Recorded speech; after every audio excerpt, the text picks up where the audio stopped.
In today's video, I'm going to teach you Guide with Google and Webflow.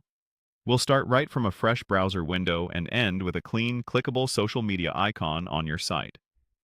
First, head to your preferred search engine and type Webflow. Look for the official webflow.com result and open it.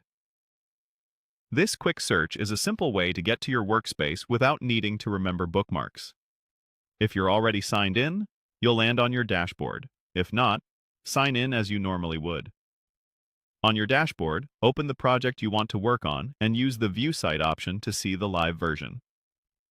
Keeping this open in a separate tab helps you compare the published site with what you'll be editing.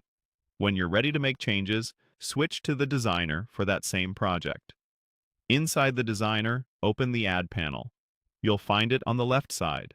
It's where all elements live and where you'll bring new components onto the canvas. If your screen is smaller, you might see it as a plus icon. This panel is your toolbox. In the Add panel's search field, type Link Block. The link block is different from a basic text link because it can wrap other elements like images or divs, which makes it perfect for a clickable icon. Searching helps you find it quickly without scrolling through categories. Add the link block to your page by clicking it or dragging it onto the canvas. Place it where you want the icon to live, typically inside a navbar, footer, or a social section. You can use the right side style panel to set margins or padding so it aligns neatly with nearby content.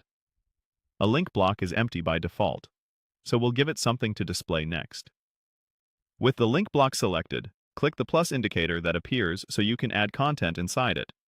You'll see common element options appear directly where you need them. Choose Image. Select an existing icon from your assets or upload a small optimized SVG or PNG. Set descriptive alt text for accessibility, such as Twitter icon or LinkedIn icon. Then adjust the image size so it looks crisp and consistent with your design. Square icons around the same dimensions will help them line up nicely. In the element settings, set the link target for the link block to the correct social profile and enable opening in a new tab for external links. If you need multiple icons, duplicate the link block and swap the image and URL. When everything looks good, publish your changes and refresh the Live Site tab to confirm the update. That's it. Clean, clickable social icons built with a link block and an image in Webflow.